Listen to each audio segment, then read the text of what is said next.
Hello అండి, అందరికీ నమస్కారం. అందరూ బాగున్నారా?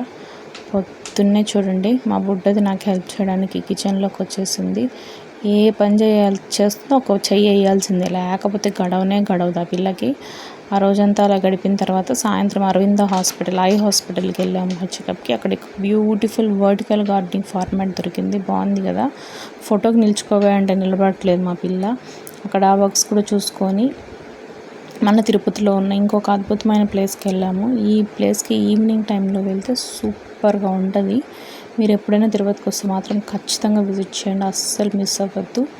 ఇది మన అలిపిరి నడక మార్గం ఉంది కదా, దాని పక్కనే ఉంటుంది.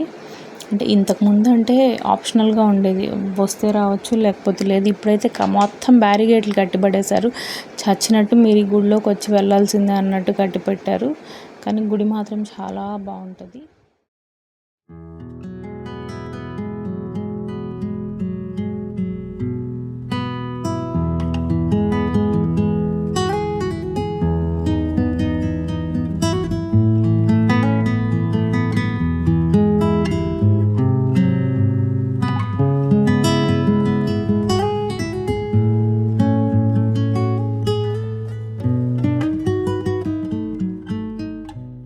సో ఇదేనండి గుడి, చూసారా ఎంత బ్యూటిఫుల్గా ఉందో. ఇక్కడ మనకు కృష్ణుడు ఉంటారండి. కృష్ణుడు చుట్టూరు ఆవులు ఉంటాయి, వివిధ జాతుల ఆవులు ఉంటాయి. నాకు తెలిసి ఒక 8 నుంచి 9 ఉన్నట్టున్నాయి. గిర్రు, పుంగునూరు, ఒంగోలు ఇలాగ చాలా రకాలు ఉంటాయి. అక్కడ మనం చెప్పిన ఆవుని తీసుకొని మనకు గోపూజ చేస్తారు అక్కడ పంతులు గారు. దానికి మినిమం ఛార్జ్ ఎంతో 250 300 ఉంది. గోపూజ చేసుకోవచ్చు.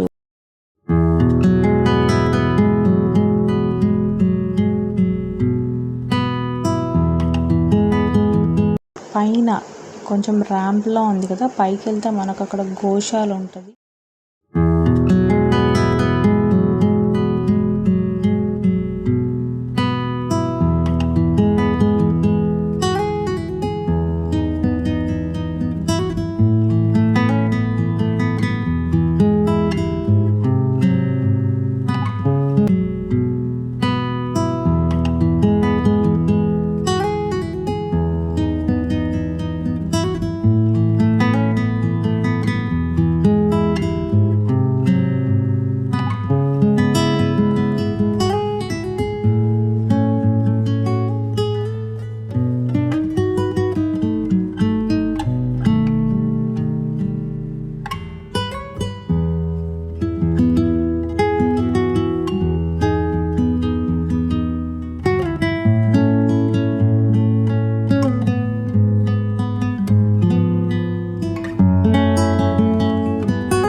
గ్రిల్స్ ఉన్నాయి కదా, ఈ గ్రిల్స్ అటుపక్క దూరంగా మనకు నడక మార్గానికి జాయిన్ అవుతాయి అన్నమాట. అటు నుంచి వచ్చి మనం ఖచ్చితంగా దర్శనం చేసుకొని మళ్ళీ తిరిగి వెనక్కి వెళ్ళాలా.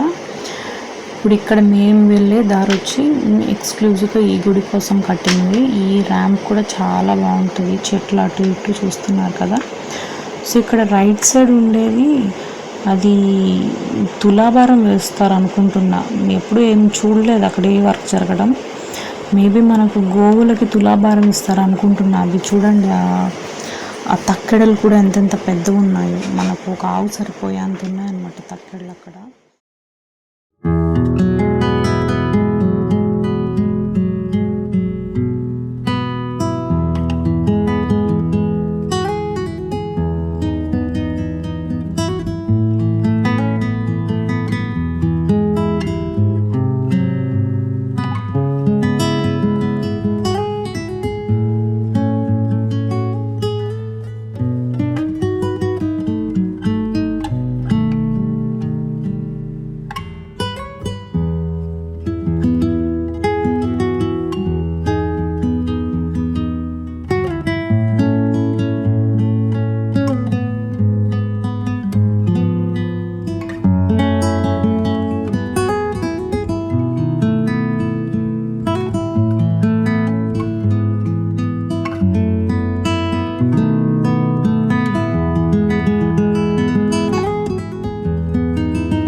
ఇక మేము ఇంటికి బయలుదేరిపోయామండి. సరే అండి, అయితే ఉంటాను. నెక్స్ట్ వీడియోలో కలుద్దాం.